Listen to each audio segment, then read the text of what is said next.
అధ్యక్ష, అవకాశం ఇచ్చినందుకు ధన్యవాదాలు. ఇది అతి ముఖ్యమైన సమస్య, రాష్ట్రంలోని లక్షలాది రైతు కుటుంబాలకు సంబంధించిన సమస్య అధ్యక్ష. కాబట్టి సవివరంగా చర్చకు అనుమతి ఇవ్వాలని మిమ్మల్ని నేను కోరుతా ఉన్నా అధ్యక్ష. ఎందుకంటే ఇవాళ ఈ రైతు బంధు పథకం కేసీఆర్ గారు ప్రవేశపెట్టిన తర్వాత ఇప్పుడే గౌరవ మంత్రి గారు చెప్పారు అధ్యక్ష. మంత్రి గారు కూడా స్వయంగా రైతు, మాకు ఆత్మీయ మిత్రులు. వారు స్వయంగా వారి గ్రామంలో కూడా వ్యవసాయం చేసే రైతు. కాబట్టి ఇంత ముఖ్యమైన సమస్యకు సంబంధించి మరి సావధానంగా దయచేసి వినాలని, సాకల్యంగా మాకు చెప్పాలని గౌరవ మంత్రి గారిని, ప్రభుత్వాన్ని నేను కోరుతా ఉన్నా అధ్యక్ష. మేము ఏదైనా నిర్మాణాత్మక సూచనలు చేసినా, మేము కొద్దిగా విమర్శనాత్మకంగా మాట్లాడినా అది రైతులను వారి ప్రయోజనాలను కాపాడడానికే తప్ప మీ మీద దుమ్మెత్తిపోయడానికో ఇంకోటో కాదు. దయచేసి మంత్రి గారు సద్విమర్శగానే తీసుకోండి, నిర్మాణాత్మకంగా తీసుకోండి. ఇంకా ఎన్నికలకు 4 ఏళ్ల సమయం ఉంది కాబట్టి ఇప్పటికిప్పుడు మనం ఇక్కడ బల ప్రదర్శన చేసి కూడా లాభం లేదనే మాట కూడా వారికి చెబుతూ అధ్యక్ష, ఇవాళ ముందుగా నేను మంత్రి గారికి ఒక విషయంలో వారు చెప్పినందుకు, ఒక వాస్తవం చెప్పినందుకు వారిని అభినందిస్తా ఉన్నా అధ్యక్ష. గత ప్రభుత్వం ఈ పథకాన్ని ప్రారంభించింది. 72,000 కోట్ల పైచిలకు, దాదాపు 73,000 కోట్ల రూపాయలు గత ప్రభుత్వం నుంచి మరి రైతుల ఖాతాల్లో జమ అయినాయి. అదే మాదిరిగా మరి మేము మా ప్రభుత్వం వచ్చిన తర్వాత ఒక దఫా మాత్రమే డబ్బులు ఇచ్చాము, 7,600 కోట్లు 2 పంటలకు గాను ఒకసారి ఇచ్చాము, వానాకాలం ఇవ్వలేదు అని చెబుతూ ఎట్లా మొత్తం 80,000 కోట్లు ఎట్లా ఇచ్చామని చెప్పారు. అందులోనే గౌరవ మంత్రి గారు ఒక మాట ఇక్కడ చెప్పారు అధ్యక్ష, ఏదో దుర్వినియోగం జరిగిపోయింది, 21,283 కోట్ల దుర్వినియోగం జరిగింది అన్నట్టుగా వారు ఒక ఖాతా ఇచ్చారు. దయచేసి మంత్రి గారు నేను కోరుతా ఉన్నా, మీరిచ్చిన 2వ పేజీ దయచేసి ఒకసారి చూడండి. అందులో మీరిచ్చిన దానిలోనే ఏం రాశారు అధ్యక్ష, 2 పంటకాల్లో మొత్తం రెండు పంటకాలంలో సాగైన మొత్తం విస్తీర్ణం 19-20కి 141 లక్షల ఎకరాలు, 20-21కి 204 లక్షల ఎకరాలు. అంటే మీరు గమనిస్తే అధ్యక్ష, సాగు చేసినా చేయకపోయినా డబ్బులు, రైతు బంధు డబ్బులు ఇవ్వడం వల్లనే 141 లక్షల ఎకరాల నుంచి 204 లక్షల ఎకరాలకు పెరిగింది. ఆ తర్వాత 212 లక్షల ఎకరాలకు పెరిగింది. ఆ తర్వాత మళ్ళీ 206, అంటే 2,06,00,000 ఎకరాలకు పెరగడానికి కారణం గౌరవ మంత్రి గారు. మేము సాగు విస్తీర్ణం పెరగాలనే ఉద్దేశంతో ఇచ్చినాం కాబట్టే విస్తీర్ణం పెరిగిందన్నమాట దయచేసి మీరిచ్చిన లెక్కల్లోనే ఉన్నది. అట్లాగే మంత్రి గారు మరి ఒక 2-3 విషయాలు చెప్పాలి. మీరు మాట్లాడిన తర్వాత మీ ఇష్టం అని చెప్పండి సార్. మంత్రి గారు ఒక 3 విషయాలు చెప్పాలి సార్. నేను అంటే ముందుగా ఈ ప్రశ్నలు అడిగి తర్వాత మిగతా సబ్జెక్టులోకి పోతాను సార్. ఎందుకంటే వారు ఇచ్చిన నోట్ ఇప్పుడే అందింది మాకు. ఇప్పుడు అందిన నోట్లో మాకు లేవనెత్తిన, మాకున్న సందేహాలు, మాకున్న అనుమానాలు ముందుగా చెప్పి మంత్రి గారు ROFR గురించి ప్రస్తావించింది అధ్యక్ష. గౌరవ పెద్దలు తెలంగాణ తొలి ముఖ్యమంత్రి కేసీఆర్ గారి నాయకత్వంలో ఆనాడు ROFR చట్టం కింద 4.5 లక్షల మంది గిరిజన బిడ్డలకు పోడు పట్టాలు ఇచ్చిన ఘనత బీఆర్ఎస్ ప్రభుత్వాన్ని, ఘనత కేసీఆర్ గారి నాయకత్వాన్ని అధ్యక్ష. ROFR కింద ఇచ్చే పోడు పట్టాల విషయంలో ఇక్కడ చాలా మంది గిరిజన శాసనసభ్యులు కూడా ఉన్నారు అధ్యక్ష. చాలా మంది గిరిజన ప్రజలుండే నియోజకవర్గాల నుంచి వచ్చిన మిత్రులు, శాసనసభ్యులు కూడా ఉన్నారు. ఈ ROFR పట్టాలు గిరిజనుల చేతులు ఏవైతే ఉంటాయో అధ్యక్ష, అక్కడ కనా కష్టం మీద ఒక పంట మాత్రమే సాగు చేసే అవకాశం ఉంటుంది. ఎందుకంటే అక్కడ కాలువలు ఉండొచ్చు, ఉండకపోవచ్చు, అక్కడ ఇతర సమస్యలు ఉండొచ్చు, మేజర్ కాలువలు ఉండకపోవచ్చు. కాబట్టి కష్టం మీద అక్కడ పండేది ఒక పంట, అది కూడా చాలా కష్టంతో వాళ్ళు చేసుకుంటారు. దాదాపు 6-7 నెలలు తనలాడతారు. అక్కడ పండేదే ఒక పంట.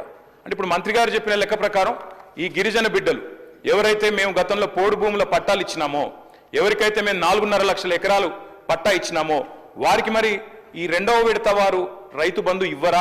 మంత్రి గారు దయచేసి తప్పకుండా గిరిజనుల తరపున అడుగుతా ఉన్నాం, సమాధానం చెప్పాలి. అదేవిధంగా అధ్యక్ష, మంత్రి గారికి తెలుసు వారు స్వయంగా రైతు.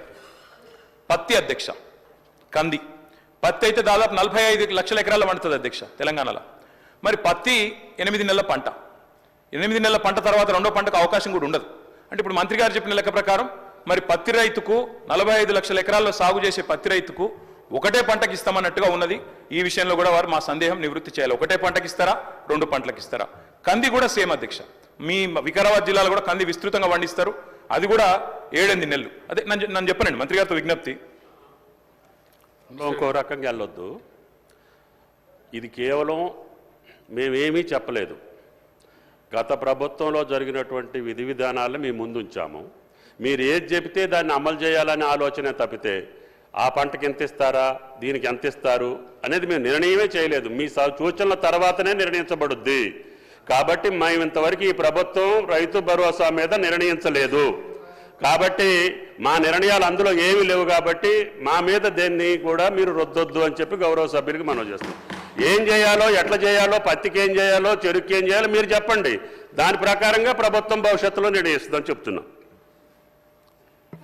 అధ్యక్ష, ఒకవేళ కోసే ప్రయత్నమే లేకపోతే అటు రైతు బంధు పథకానికి కోతలు పెట్టే ఉద్దేశం లేకపోతే వారు పీఎం కిసాన్ గురించి చెప్పరు అధ్యక్ష. పీఎం కిసాన్ లెక్కలు నా దగ్గర ఉన్నాయి.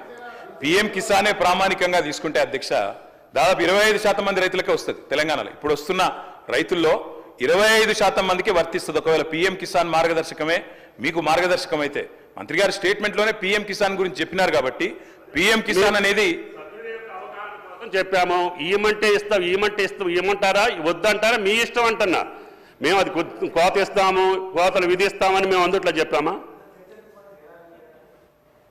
మరి మాకు అర్థం కాదు ఏంటంటే యథాతథంగా ఉన్నదున్నట్టు ఇచ్చినందుకు చర్చ ఎందుకు సార్? మరి యథాతథంగా రైతు బంధు ఉన్నదున్నట్టు ఇస్తే, యథాతథంగా ఉన్నదున్నట్టు ఇస్తాం, మేము కోతలు పెట్టాము అనుకుంటే చర్చ ఎందుకు? ఇంకా యథాతథంగా ఇవ్వచ్చు, ఇవ్వచ్చు. ప్రజాభిప్రాయం ప్రకారంగా, మీ అభిప్రాయం ప్రకారంగా విధి విధానాలు నిర్ణయించబడతాయి.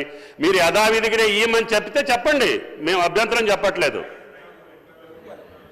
అధ్యక్ష, ఇంకొక 2 అనుమానాలు మంత్రి గారి స్టేట్మెంట్ నుంచి ముందు అవి చెప్తాను అధ్యక్ష, తర్వాత నా సబ్జెక్టులోకి వస్తా అధ్యక్ష. అధ్యక్ష, వారు చెప్పారు పత్తి 8 నెలల పంట, కంది 8 నెలల పంట, మరి ఒక పంటకి ఇస్తారా 2 పంటలకు ఇస్తారా? మంత్రి గారు తమ సమాధానంలో ప్రభుత్వ విధానం ఏందో చెప్పాలి. ఆర్ఓఎఫ్ఆర్ అంటే అల్టిమేట్గా మరి చర్చ జరిగిన తర్వాత ప్రభుత్వం నిర్ణయం చెప్పాలి కదా, లేకపోతే ఎందుకు చర్చ? చర్చ జరిగిన తర్వాత ప్రభుత్వం నిర్ణయం చెప్పకపోతే ఎందుకు అధ్యక్ష చర్చ? మరి ఊరికే మనం టైంపాస్కి అయితే చర్చ చేయం కదా. దయచేసి మంత్రి గారు నేను కోరేది. అదేవిధంగా మంత్రి గారు స్వయంగా ఖమ్మం జిల్లా, ఇప్పుడు కొత్తగూడెం భద్రాద్రి జిల్లాలో వారి సొంత ఊరు ఉంటుంది అధ్యక్ష. అక్కడ పామాయిల్ పంటను విపరీతంగా మనం గత ప్రభుత్వం కూడా ప్రోత్సహించింది. మరి పామాయిల్ కానీ, మామిడి తోటలు కానీ, హార్టికల్చర్ కానీ వారికి మీరు రేపు రైతు భరోసా ఇస్తారా? హార్టికల్చర్ రైతులకు ఇవ్వరా? పామాయిల్ వేసిన రైతుకి అసలు మీరు ఇంటర్ క్రాపింగ్ చేయకపోతే రైతు బంధు ఇవ్వరా? ఇంకా హైదరాబాద్ చుట్టుపక్కల ప్రాంతాల్లో అధ్యక్ష, రంగారెడ్డి జిల్లా కానీ, వికారాబాద్ జిల్లా కానీ, ఈ ప్రాంతంలో 3 పంటలు తీసే రైతులు కూడా ఉన్నారు అధ్యక్ష. ఇప్పుడు మరి మంత్రి గారు చెప్తున్నారు 2 పంటలకు సాగులు చేసిన వాళ్ళకి ఇస్తామంటున్నారు. మరి రేపు 3 పంటలు సాగు చేస్తే 3 పంటలకు ఇస్తారా? ఎందుకంటే రైతులు కూడా తెలివైన వాళ్ళు అధ్యక్ష. దబ్బన సాగు చేస్తేనే ఇస్తాం, మేము పంటలు వేస్తేనే ఇస్తామంటే 3 పంటలు ఇస్తానికి కూడా రైతులు సిద్ధంగా ఉన్నారు, ఇప్పటికే చేస్తున్నారు. ముఖ్యమంత్రి గారు కూడా గతంలో ఆనాడు ప్రతిపక్ష నాయకుడిగా 2 పంటలకు ఎందుకు ఇస్తారు, 3వ పంటకు ఎందుకు ఇయ్యారు, బరాబర్ ఇయ్యాల్సిందే అని కూడా మాట్లాడినారు. కాబట్టి అది కూడా పరిగణలోకి తీసుకోవాలి అధ్యక్ష. ఇక మా సోదరుడు నాకు ఆప్తుడు అధ్యక్ష, మా పెద్దపల్లి ఎమ్మెల్యే విజయరమణారావు, 2009లో ఇద్దరు మొదటిసారి ఎమ్మెల్యేలు.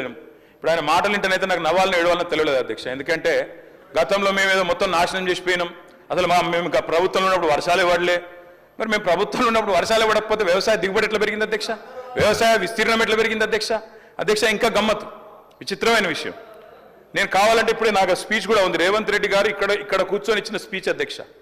ఆనాడు కాంగ్రెస్ ప్రభుత్వ హయాంలో రైతుల పరిస్థితి ఏంది, కరెంటు పరిస్థితి ఏంది, నీళ్ల పరిస్థితి ఏందని రేవంత్ రెడ్డి గారు ఇక్కడ నించొని ఇచ్చిన స్పీచ్ అధ్యక్ష. వారి తండ్రి గారు చనిపోతే నెత్తి మీద నీళ్లు చల్లుకుందామంటే కూడా కరెంటు లేదు, మా బోరు పనిచేస్తలేదని చెప్పి స్వయంగా ముఖ్యమంత్రి రేవంత్ రెడ్డి గారు ఇక్కడ నుంచి చెప్పిన మాట ఆనాటి కాంగ్రెస్ ప్రభుత్వ పాలనకు, ఆనాటి కాంగ్రెస్ ప్రభుత్వ పరిపాలనలో రైతుల దుస్థితికి నిదర్శనం అనే మాట నేను మీకు గుర్తు చేస్తా ఉన్నా అధ్యక్ష. నేను ఇక దాన్ని మళ్ళీ చదివితే మళ్ళీ కాంట్రవర్సీ చేస్తారు, ఇంకోటి అంటారు అధ్యక్ష. అధ్యక్ష, వాస్తవం తెలంగాణ రాష్ట్రం ఏర్పడ్డది 2014లో. 14కు ముందు నేను ఒక్కరిని నిందిస్తలేను అధ్యక్ష. ఆనాడు వెంకటరెడ్డి గారినో లేదా ఇంకోరినో నేను నిందించట్లేదు, కేవలం ఆనాటి పరిస్థితులు మాత్రం చెప్పే ప్రయత్నం చేస్తా ఉన్నాను అధ్యక్ష. ఉమ్మడి రాష్ట్రంలో ఎద్దు ఏడ్చింది, తప్పకుండా వ్యవసాయము ఏడ్చింది. ఎద్దు ఏడ్చిన వ్యవసాయం బాగుండదంటారు. నిజంగా కూడా ఆనాడు చాలా దారుణమైన పరిస్థితి ఉండేది అధ్యక్ష. సాగు సంక్షోభంలో మునిగింది, అన్నదాత వెన్ను విరిగిన మాట వాస్తవం. దానికి నా దగ్గర లెక్కలతో సహా, ఎన్సీఆర్బీ లెక్కలతో సహా ఉన్నాయి అధ్యక్ష. ఆ రోజు భారతదేశంలో జరిగే రైతు ఆత్మహత్యల్లో ఆనాడు తెలంగాణ ప్రాంతం, అదేవిధంగా మహారాష్ట్రలోని విదర్భ, ఈ 2 ప్రాంతాలే టాప్ అధ్యక్ష. తెలంగాణ ఏర్పడ్డ నాడు భారతదేశంలో రైతు ఆత్మహత్యల్లో 11.1% ఆత్మహత్యలు మన రాష్ట్రం నుంచి, ఈ ప్రాంతం నుంచి జరిగేది అధ్యక్ష. ఈ రోజు నేను గర్వంగా చెప్తా ఉన్నా అధ్యక్ష, గర్వంగా చెప్తా ఉన్నా, ఈ రోజు మేము మీకు ప్రభుత్వాన్ని అప్పజెప్పినాడు, మీరు మాకు అప్పజెప్పినాడేమో 11.1% రైతు ఆత్మహత్యల్లో తెలంగాణ వాటా. మేము మళ్ళీ తిరిగి మీకు అప్పజెప్పినాడు భారతదేశంలోనే అత్యల్పంగా 1.5%తో మీకు అప్పజెప్పినాం, రైతు ఆత్మహత్యలు తగ్గించినాం అనే మాట నేను గర్వంగా చెప్తా ఉన్నా అధ్యక్ష. దానికి కూడా ప్రామాణికం రేవంత్ రెడ్డి గారు అధ్యక్ష. ఇది ఆయన అడిగిన ప్రశ్న, ఆనాడు పార్లమెంట్ సభ్యుడిగా పార్లమెంట్లో రేవంత్ రెడ్డి అడిగిన ప్రశ్న చదవమంటే చదువుతా అధ్యక్ష.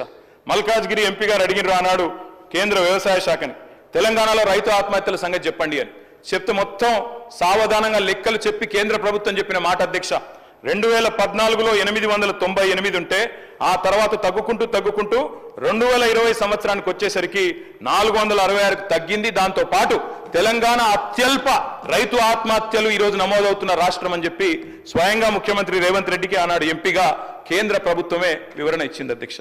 దాంతో పాటు అధ్యక్ష ఎట్లెట్లా సాగు విస్తీర్ణం పెరిగింది, ఎట్లెట్లా రైతు ఆత్మహత్యలు తగ్గినాయి, ఆ లెక్కలు కూడా మొత్తం ఆర్బీఐ లెక్కలు నేను గౌరవ సభ్యులకు మీ ద్వారా పంపుతాను అధ్యక్ష. దయచేసి వారికి ఇవ్వాలని చెప్పి కూడా నేను కోరుతా ఉన్నాను అధ్యక్ష.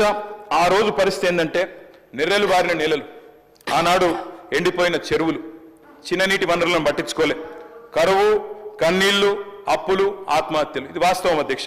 ప్రాజెక్టులు లేవు తెలంగాణ ప్రాంతంలో, సాగునీరు లేదు, బొక్కబోర్ల పడే పరిస్థితి. మూసంపల్లిలో నల్గొండ కాన్స్టిట్యున్సీ అధ్యక్ష రామరెడ్డి గారు అంటారు అధ్యక్ష, ఆయన ఒక్క రైతు 57 బోర్లు వేసిండు అధ్యక్ష ఆయన పొలంలో.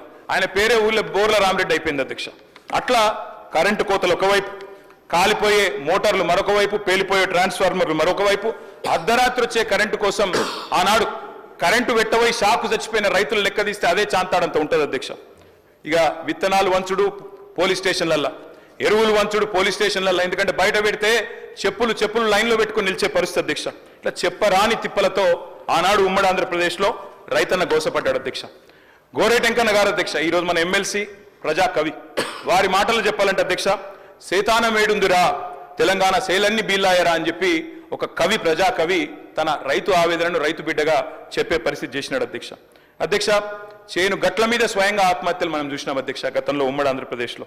ఆనాడు ఆత్మహత్యలకే కేర్ ఆఫ్ అడ్రస్ గా మారిపోయిన పరిస్థితి మా విప్ గారు లేచినారు అధ్యక్ష. వారికి కూడా నేను గుర్తు చేస్తా ఉన్నా, మా సిరిసిల్ల జిల్లాలో వెంకటాపూర్ అనే గ్రామం ఉంటుంది అధ్యక్ష.